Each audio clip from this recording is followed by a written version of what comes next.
Faire le bilan de l'utilisation d'un outil de scénarisation qu'on utilise dans l'université de Lyon. Je vais vous resituer un peu le contexte de l'université de Lyon. Donc c'est une université de masse, nous avons à peu près 2000 enseignants, à peu près 30 000 étudiants. C'est sciences, médecine, sport, les trois domaines. Moi je travaille dans les technologies de l'information et de la communication dédiées à l'enseignement dans cette université depuis 1996, donc c'est toute une histoire. Et depuis 1996, la stratégie, c'était clairement de faire ce que tu appelles de l'hybride, l'enseignement hybride, mais nous on ne savait pas ce que c'était au départ, heureusement que tu es arrivé pour nous dire ce qu'on faisait. C'est d'utiliser les technologies du web pour faire de l'enseignement et pour accompagner le présentiel avec le web. Depuis 1996, c'est la stratégie d'établissement, c'est pas pour faire de la distance, c'est vraiment pour proposer des activités soit en présentiel, soit en asynchrone aux étudiants. Donc on fait ça depuis 1998 en proposant des services en ligne, des forums, des choses comme ça. Au départ, sur la première période, on a travaillé uniquement avec une cinquantaine d'enseignants. Ils étaient curieux, les motivés, des pionniers, de ce qu'on appelle les lone rangers dans la littérature. Donc ceux qui avaient vraiment envie de faire des choses, des expérimentateurs.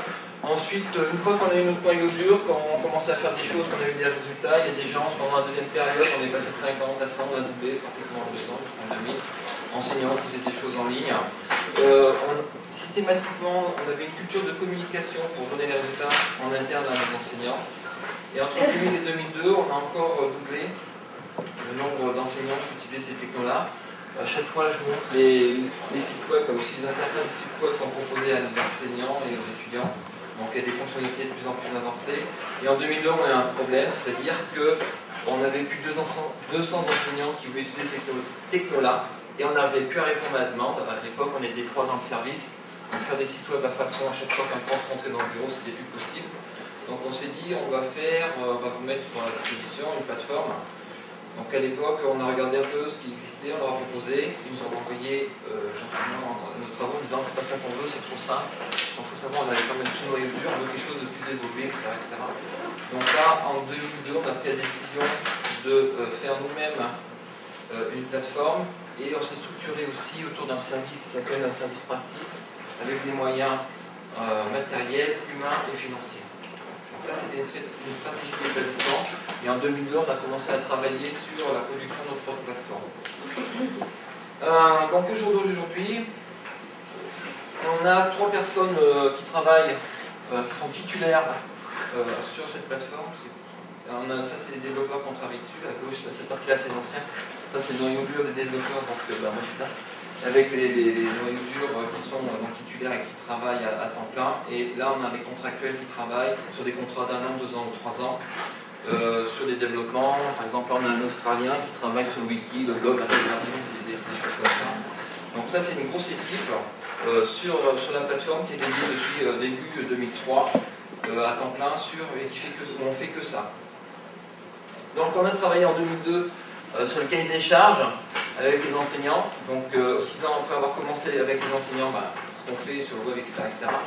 Et la définition du cahier des charges, je vais résumer, c'est les enseignants français de Lyon, c'est je veux faire ce que je veux quand je veux avec la plateforme. C'est pas à la plateforme de dire si je dois faire du collaboratif, du transmissif, c'est moi qui décide, je peux faire du TP, des TD, du court, du synchrone, asynchrone. Donc je veux une boîte à outils avec laquelle je vais faire tout. Donc on a mis en place une première version en 2003 et on va détailler ce qui nous intéresse au propos d'aujourd'hui. C'est cette partie-là, c'est la partie scénarisation dans la plateforme, la scénarisation explicite. Au début c'était moche, on avait un truc comme ça. Donc on a fait évoluer la plateforme en rajoutant des fonctionnalités, en rajoutant de l'ergonomie. Systématiquement, chaque année, on fait une journée retour d'expérience, une journée où on rassemble tous les utilisateurs de la plateforme, où on dit aussi bien des enseignants internes à Lyon 1 que d'autres utilisateurs extérieurs, pour faire des échanges, discuter et leur montrer ce qui va évoluer. Donc l'ergonomie aussi dans les objets a changé. Donc ça, c'était l'ergonomie de l'ancienne version. La nouvelle version, on a intégré plus ce qui est techno Web 2, Ajax, drag and drop dans les objets, placement en dynamique, etc., etc. Et en 2006, on a intégré la nouvelle version des scénarios. On va regarder la différence entre la première et la deuxième version. Et donc ça, c'est la version actuelle qui est en ligne de Spiral. Donc l'idée, c'est la plateforme, c'est l'idée, la métaphore, c'est les poupées russes. La plus grosse brique, c'est un site web de formation qui présente un ensemble formation, un parcours, comment devenir chimiste, de la licence à la maîtrise, etc. Un ensemble de sites web de formation présente plusieurs formations. Dans une formation, on a plusieurs UE. Dans une UE, on a plusieurs modules, qui est l'endroit où le prof va faire ses activités sur la plateforme. Et dans un module, on a plusieurs briques pédagogiques. Et dans ces briques, on retrouve des fichiers, des activités. Donc on a tout ça qui est géré avec une seule interface graphique sur la plateforme. Donc, ce qu'on a au jour d'aujourd'hui en ligne, donc ça c'est le nombre d'enseignants qui utilisent à l'établissement, ça c'est le bilan que j'ai fait début mai. Depuis septembre, il y a eu 500 000 mails envoyés par les enseignants vers les étudiants. Ça c'est le nombre de modules qui sont ouverts actuellement, enfin le jour où j'ai pris la copie d'écran, qui sont ouverts à disposition des étudiants. Ça c'est différents types d'objets et le nombre des objets qui est à disposition. Par exemple, là je vous dis il y a 13 000, donc 135 000 fichiers mis à disposition, j'ai le détail aussi. Et ce qui est important aussi, c'est le nombre de fichiers. Par exemple, ici j'ai 215 000 fichiers sur la plateforme et j'en ai que 135 000 ouverts aux étudiants. Donc là, on va le détailler après. Et ça, c'est les différents types de fichiers. Alors, ce qui ressort en premier, il y a 70 000 JPEG. On a une grosse problématique à l'université scientifique de présentation de collection d'images. Des fleurs, ça c'est bien, des bras cassés, ça c'est pour les médecins, des jambes cassées, c'est une horreur, des fossiles en paléontologie, etc. Donc c'est là. On a énormément de PDF, de fichiers doc, donc ça c'est à peu près, encore des images, ça c'est des PowerPoint, ça c'est, il y a 5000, à peu près 5300 animations, ça c'est des animations flash, et on a aussi des vidéos en ligne. On a aussi des objets. Alors, la particularité de la plateforme, c'est qu'un objet déjà peut s'auto-scénariser ou se scénariser. C'est-à-dire qu'un objet peut changer de forme en fonction du contexte pédagogique dans lequel l'enseignant l'utilise. Donc ça, c'est, par exemple, c'est des statistiques sur l'ensemble des questionnaires qu'il y a sur la plateforme. Il y a 4600 questionnaires sur la plateforme, mais il n'y en a que 1400 à disposition des étudiants le jour où j'ai fait la copie d'écran. Donc ça, c'est différents types de questionnaires et les différentes formes dans un type de questionnaire. Donc les QCM peuvent être en mode auto-évaluation, auto-formation, présenter toutes les questions sur une page, des réponses sur une autre, ou en mode examen pour faire un contrôle. Donc là, c'est les 100 examens qui vont être passés en ligne pour la fin de l'année.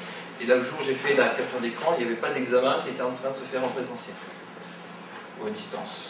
Donc on voit tous les objets, ces objets peuvent changer de forme et sont ouverts et fermés. Donc ça, on est dans un niveau de fonctionnalité de scénarisation implicite. C'est les fonctions mêmes de la plateforme. L'autre particularité de la plateforme, c'est, si vous vous rappelez le cahier des charges, je fais ce que je veux quand je veux, je peux mélanger mes objets. C'est-à-dire que je peux m'enregistrer, là je peux s'enregistrer directement sur la plateforme, elle capture les flux vidéo. Donc là j'ai mis, bonjour, je vous ai fait un cours, et il faut faire ça, ça, ça. Donc ici je leur demande de télécharger le PowerPoint que j'ai présenté en présentiel, j'ai fait des trucs d'aller télécharger pour compléter. Et puis derrière, en dessous, sur la même interface, je leur demande de faire l'évaluation de la séance que j'ai eue en présentiel avec eux. Donc soit j'ai construit ça le tard, le soir, vous voyez, j'ai l'air fatigué là. Mais donc je leur demande de travailler. Là aussi, sur ma page, j'ai présenté de telle façon que j'ai peut-être un mini scénario là-dedans. Je parle et je décris les activités que les étudiants doivent faire. Alors, avant Spiral, avant de concevoir cette plateforme, on avait conçu avec les enseignants, dans cette façon-là, des interfaces comme ça, un peu austères, qu'on balançait aux étudiants. C'était les premiers scénarios qu'on faisait, et c'était pour guider les étudiants dans des activités. Alors là, c'était en biostatistique, si je m'abuse. Donc là, l'étudiant avait des étapes à faire, avec un tableau de bord où il disait où il est passé, ceux qui ont déjà fait les activités. Donc ça, on avait fait ça en 2000-2001. Donc c'était des interfaces web avec des bases de données derrière, on traçait les étudiants, donc c'était assez long à faire. La partie pédagogique a été faite par les enseignants, donc c'était un peu long à programmer, et c'était un peu lourd pour l'étudiant parce qu'il avait tout sur un seul bloc, sur une seule séance. Enfin, il y avait plusieurs séances sur une seule page. À partir du moment où on a mis la plateforme, on a développé des outils pour guider les briques, les objets, naviguer dans les briques. Et le premier gros cours qu'on a entièrement scénarisé, c'est un cours de recherche documentaire.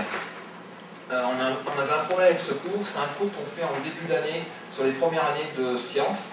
Donc les étudiants qui viennent chez nous pour faire des séances, on leur parle de recherche documentaire, ils disent je suis là pour faire des maths, de la physique ou de l'informatique, je ne suis pas là pour aller apprendre à lire dans les bouquins, donc je ne vais plus en amphi, ça ne me sert à rien d'écouter ce cours. Donc on avait personne dans les amphis sur ces cours-là, où quand ils venaient, ils ne restaient pas, donc les enseignantes qui sont des bibliothécaires qui faisaient ce cours étaient traumatisées par l'attitude des étudiants. Et donc pour pallier à ça, on a décidé de médiatiser ce cours et de le scénariser. C'est-à-dire que pour intéresser les étudiants, on a fait un gros effort sur ce cours-là. C'est 1200 étudiants par année. Donc on a fait 6 séances d'1h30 et on a décomposé toutes les activités des étudiants et on a monté ça sur la première version de la plateforme, de nos petites séances scénario de la plateforme.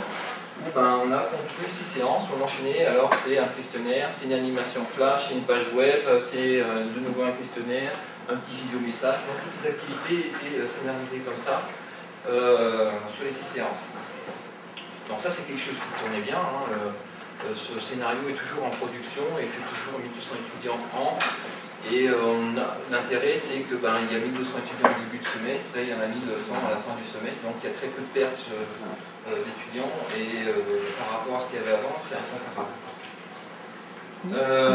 Mais si on tire un bilan global sur la production de séances avec cette version-là de l'éditeur de scénario sur la plateforme, en 3 années, on a vu qu'on avait, les enseignants avaient produit que 20 séances sur l'ensemble des enseignants qui utilisent la plateforme. Donc là, on avait un souci. Donc on a regardé un peu dans le détail, on a discuté avec les enseignants, ils ont dit c'est trop linéaire. C'était si tu n'as pas fait ça, tu as droit à ça, etc.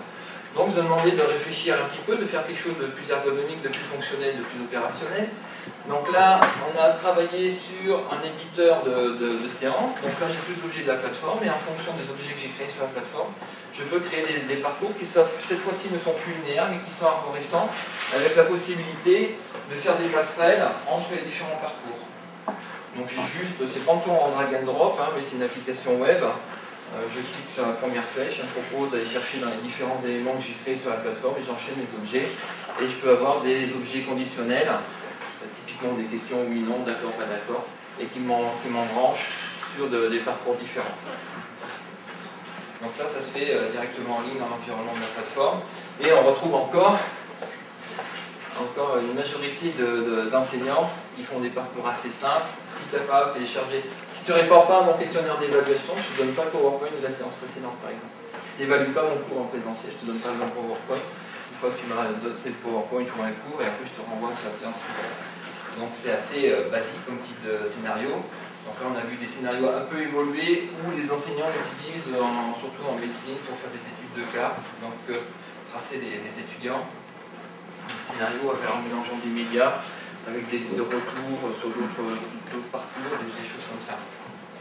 Alors, ce qu'on regarde aussi, ça c'est les statistiques d'usage, des traces. Ça c'est le nombre de questions validées par jour sur la plateforme. Donc là c'était les vacances. Et le premier jour de rentrée, le 11 septembre de cette année, on a vu qu'on avait 15 000 réponses données sur la plateforme. Le lendemain, il y en avait 23 000. Qu'est-ce qui s'est passé ce jour-là avant que l'année démarre vraiment? On s'est remarqué que dans certains masters, alors là en l'occurrence cette année pour l'instant c'était que celui-là qui a tourné, les enseignants avaient convoqué les 120 étudiants, ils avaient mis dans un bâtiment informatique, et ils ont fait tourner sur des scénarios. Leur problématique, c'est un master de chimie, ils ont 120 étudiants, je crois qu'il y en a 80 qui viennent d'extérieur et 40 qui viennent de l'université, je crois que c'est ces proportions-là, si je ne me trompe pas. Et ils ont un public hétérogène, c'est-à-dire qu'il y en a qui savent ce que c'est qu'un polymère. Enfin, je vais peut-être caricaturer, je connais ne savent pas ce que c'est qu'un polymère. Donc l'idée, c'est de faire des tests à tous les étudiants pendant un jour ou deux, et pour déterminer les niveaux, les carences, et leur proposer des parcours personnels de remise à niveau pendant ces 2 jours. D'accord? Donc tout ça, c'est scénarisé sur la plateforme. D'autres tests de positionnement, et on a parlé ici du C2I, certificat informatique et Internet. Là, c'est pareil, il y a des étudiants qui sont très doués en informatique, auquel on impose de passer des cours en informatique, ce que c'est Word, d'accord, ce que c'est Word et Excel. Et l'idée, c'est de leur faire passer des tests sur la plateforme pour faire des tests de niveau et ensuite proposer ceux qui connaissent bien les trucs automatiquement ils iront pas en cours et ceux qui ne connaissent pas iront en cours. Donc si je relis la génération des... Peut-être été métaphorique hier, je le suis aussi aujourd'hui. Ça, c'est le grand écart des usages. Ça, ici en bas, vous avez la fréquence des connexions. J'aurais dû faire l'inverse. Vous avez la fréquence des connexions des enseignants. C'est-à-dire que depuis septembre 2006, j'ai 2700 enseignants qui sont rentrés dans la plateforme. J'en ai 823 ici qui ne sont rentrés moins de 4 fois. Typiquement, ces enseignants qui viennent en début d'année, qui mettent un PowerPoint et qui disent j'ai fait de l'enseignement en ligne. Voilà. Donc on en a quand même, nous aussi on en a quand même quelques-uns. Donc 823. Et les 2100 autres ont des activités différentes. Et là j'en ai 100, je sais pas si je peux 159. 159 qui viennent presque plusieurs fois par jour. Tous les jours ou plusieurs fois, à part celle-là, c'est plus tous les jours et plusieurs fois par jour. Donc il est évident qu'entre les enseignants que j'ai ici et les enseignants que j'ai ici, j'ai pas du tout les mêmes usages, j'ai pas du tout la même culture, les mêmes envies. Mais il faut garder cela au chaud, bien les traiter pour donner envie à ceux qui sont ici d'évoluer, d'aller faire des choses plus importantes. Donc ça c'est ce grand écart là, on l'observe. Et on observe aussi, ça c'est le nombre de modules et non le nombre d'objets. C'est-à-dire que j'ai 800 modules où j'ai moins de 5 objets. Hein, je dis, j'ai 800 enseignants qui viennent qu'une fois par an, je fais mon PowerPoint, mon cours en ligne. Et donc ils ont fait un module avec moins de 5 objets. Par contre, ce qui est intéressant, j'ai 200 modules avec 10 objets, etc. Et je retrouve, j'ai 128 modules avec 200 objets. Alors pourquoi je vous montre ça? Parce que la scénarisation, on ne va pas du tout la trouver là-dedans. On va la trouver plutôt à partir de là et surtout là-bas au fond. Sur des cours où il y a beaucoup de choses. Donc là, je vous ai sorti les statistiques, c'est le nombre de séances qu'on a depuis, avec la nouvelle version qu'on a mis en place en juillet 2006. Nombre de séances créées, nombre de séances ouvertes côté étudiant, nombre de fichiers utilisés. Et on a vu, ça c'est les noms des enseignants, c'est les titres des scénarios qu'ils ont mis à disposition. Et ça c'est le nombre d'objets. Et très vite, vous voyez, il n'y a pas beaucoup de séances avec de gros objets. Très vite on tombe sur des séances à moins de 10 objets. Donc c'est quelque chose encore assez, dans les usages, c'est quelque chose d'assez limité. On n'a pas des gros scénarios. Le plus gros il y a 37 objets. Donc la conclusion, c'est que l'outil est encore peu utilisé, parce que ça demande un vrai travail, malgré qu'on ait des enseignants qui sont là tous les jours, malgré qu'on ait beaucoup de choses, on a encore peu d'utilisation. Ça demande beaucoup de réflexion, de préparation de l'expérience. Ça demande un nombre important d'objets pédagogiques. Et il y a aussi une chose, c'est que la plateforme en elle-même propose plein de scénarios de façon implicite et pas explicite. Donc ils ne trouvent pas aussi la nécessité d'expliciter systématiquement les scénarios qu'ils proposent. On a vu qu'il y a plein de fonctionnalités implicites où je pouvais déjà scénariser. Non, on scénarise, mais sans l'expliciter. Donc c'est un outil un peu, les gens trouvent que c'est compliqué de penser, d'expliciter son scénario. Généralement on fait un cours, on dit je vais faire ça, on n'a pas besoin de l'écrire. On scénarise souvent, même 95% son cours, de façon un peu implicite. Donc c'est un peu la même chose sur la plateforme. Mais on commence à avoir des perspectives, notamment autour des tests de pré-positionnement pour les grands groupes. Et on voit qu'on a une évolution lente vers ce mode évolué d'utilisation de la plateforme. Enfin, que nous, on pense évoluer de l'utilisation de la plateforme. Et si vous aussi, vous utilisez ce dispositif-là, en conclusion, vous pouvez aussi utiliser, normalement, je crois qu'il y a net là-dessus. Je vais vous donner une adresse. Ah non, il faut se connecter. C'est spiral.nif-lyon1.fr/démo. Vous créez un compte et puis vous pouvez déposer des objets et puis vous faire votre scénario.